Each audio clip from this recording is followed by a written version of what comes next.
EMME GREDE didn't know she was about to expose the biggest fraud in celebrity entrepreneurship. Something's brewing in the business world, and no, it's not another unicorn startup or billion-dollar acquisition. This time, it's Meghan Markle making headlines for all the wrong reasons again. But this isn't about another royal family feud or Netflix documentary. Nope, this is bigger. Word behind closed boardroom doors is that Meghan's business empire is built on absolutely nothing. Yep, the same woman positioning herself as a mentor to female founders just got completely exposed by an actual billionaire entrepreneur. And it wasn't intentional. According to industry insiders, when EMME GREDE, co-founder of Good American, who built a genuine billion-dollar fashion empire, sat down with Meghan for her podcast, she thought she was talking to a fellow successful businesswoman. What she discovered was something else entirely. A kitchen hobbyist with delusions of grandeur and zero understanding of how business actually works. But here's the twist. Meghan recorded it all and published it anyway, apparently oblivious to how devastating her own admissions were. Oh no, she thought she sounded professional, like sharing war stories with a peer. Basically, amateur hour meeting actual expertise and not even realizing the difference. It's not sitting well with anyone who actually understands business. Inside sources say industry corridors are echoing with one phrase: she has no idea what she's doing. Brutal, but considering what Meghan actually admitted in her own interview, maybe not that surprising. Let's break down the most damaging moment. When Emma asked about her sold-out launch, a question any real entrepreneur would be prepared for, Meghan's response exposed everything.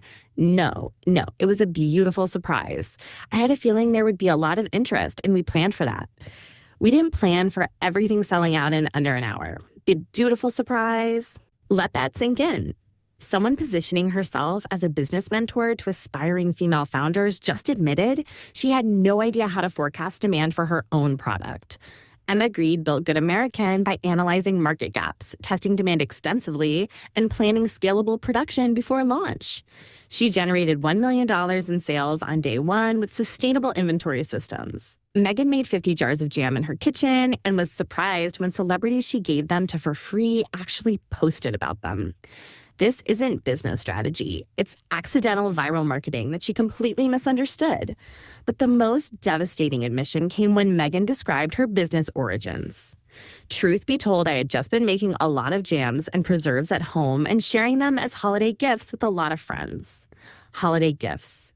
Here's someone hosting Confessions of a Female Founder, interviewing actual billionaire entrepreneurs, and her entire business model started with making jam for friends at Christmas.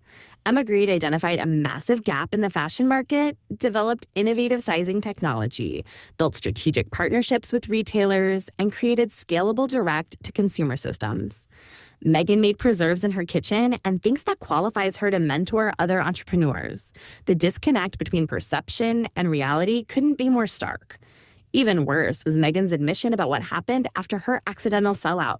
I said, okay, let's take this opportunity to grow to have exponentially more SKUs as well as more inventory. And that's what we've been doing. This is panic response, not business strategy. Any real entrepreneur would have had production capacity, supply chain logistics, and inventory management planned before launching. They don't scramble to figure out manufacturing after accidentally selling out their tiny test batch. Sources say Emma was visibly confused during this part of the interview. Here she was, expecting to discuss sophisticated business strategies with someone Netflix was investing millions in, and instead she's hearing about kitchen experiments and scrambling to figure out basic operations. One insider described the dynamic as watching a professional surgeon compare notes with someone who just finished a first aid course. But perhaps the most revealing moment came when Meghan discussed her definition of business success.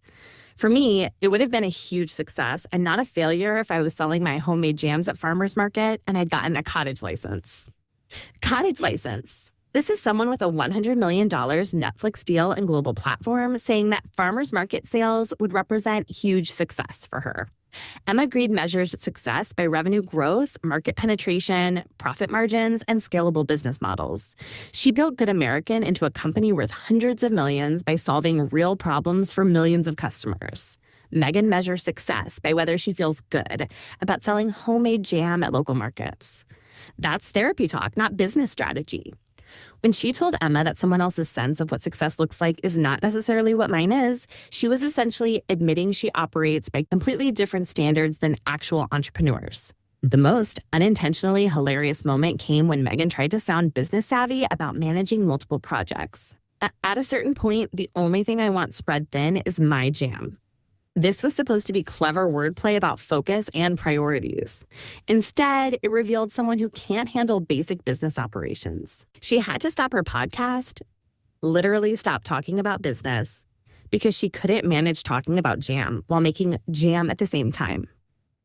EMME GREDE runs multiple companies, invests in startups, serves on boards, and scales globally. She doesn't have to choose between talking about business and doing business. Real entrepreneurs handle multiple complex operations simultaneously. Megan gets overwhelmed by jam production and podcast recording. Perhaps the most delusional aspect of Megan's business narrative was how she described her startup mentality. We're a startup, doesn't matter it does mentality so important, but then she immediately contradicted herself by admitting she has a very large machine and a very powerful and influential machine like a partner as with Netflix. This isn't startup mentality. This is celebrity privilege with a startup costume. Real startups don't have $100 million, partnerships, and global media attention before they've sold a single product. They bootstrap, grind, fail, and rebuild using their own resources. EMME GREDE actually started Good American from nothing. She hustled for funding, proved market demand, and built something valuable through talent and persistence. Megan started with a royal title, Netflix money, and global fame, then somehow still managed to create Kitchen Jam. One of the most laughable moments was Megan's attempt to appear financially savvy.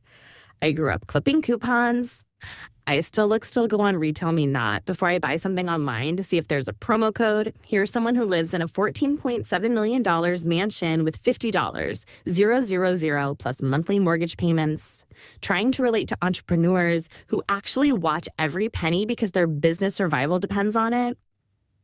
EMME GREDE built her business by understanding real financial constraints and customer price sensitivity.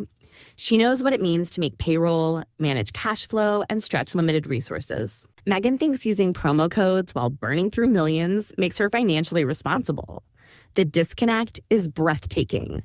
Bill Simmons, who sold The Ringer to Spotify for $200+ million, was even more brutal after working with her directly.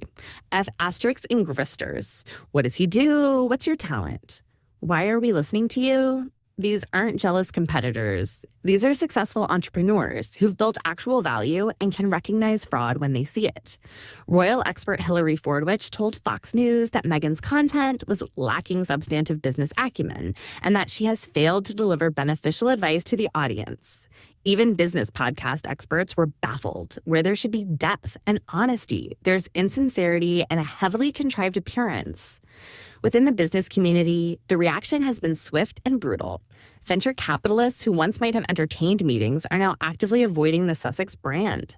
When you position yourself as an expert but demonstrate fundamental incompetence on your own platform, that's reputational suicide, one Silicon Valley insider explained. The podcast industry has been particularly harsh.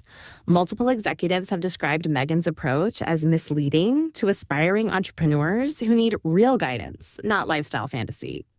The gap between wannabe and actual expertise was painfully obvious to anyone who understands business. What makes this even worse for Megan is that Netflix invested millions in someone they apparently thought was a legitimate entrepreneur.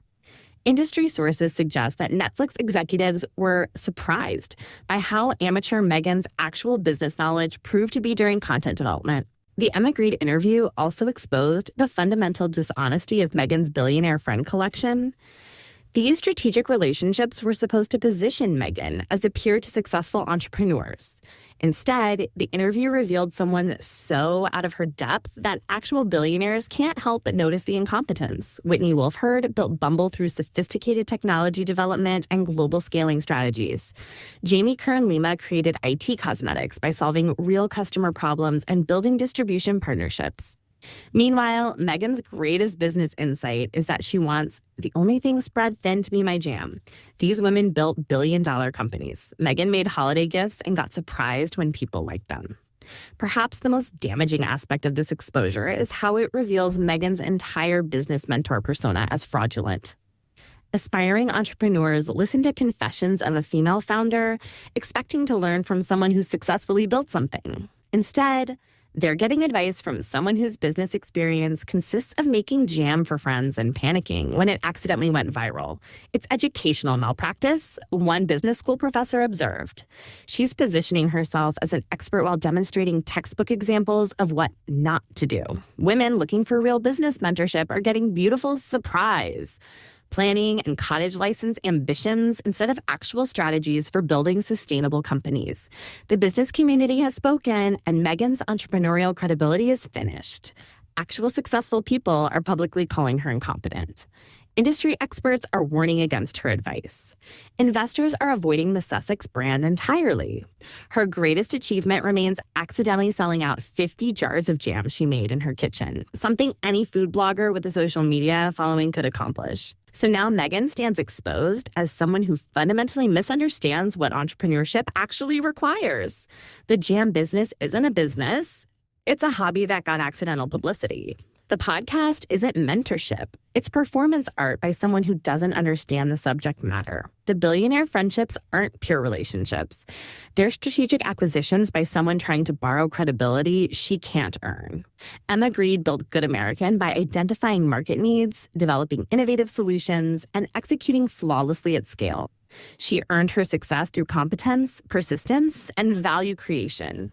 Megan made jam for friends and thinks proximity to successful people makes her successful too.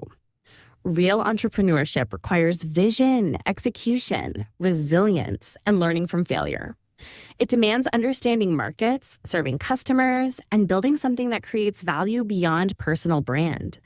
Kitchen hobbies and celebrity connections aren't business strategies. Beautiful surprises aren't demand planning. Cottage licenses aren't growth models. And talking to actual entrepreneurs just highlights how little she actually knows about the field she's trying to dominate. The business world doesn't bend for celebrity status. It rewards competence and punishes incompetence. Megan chose to position herself as an expert in a field where results matter more than royal titles. And the results speak for themselves: spectacular failure disguised as entrepreneurial success, funded by celebrity privilege and propped up by borrowed credibility from actual business leaders. Her greatest achievement remains 50 jars of jam. That tells you everything you need to know about someone positioning herself as a business mentor while interviewing women who've built actual billion-dollar empires. The countdown to complete business credibility collapse has already begun. And when it ends, all that will be left is the truth. She was never an entrepreneur. She was a celebrity with a kitchen hobby who thought royal titles could substitute for business competence. They can't.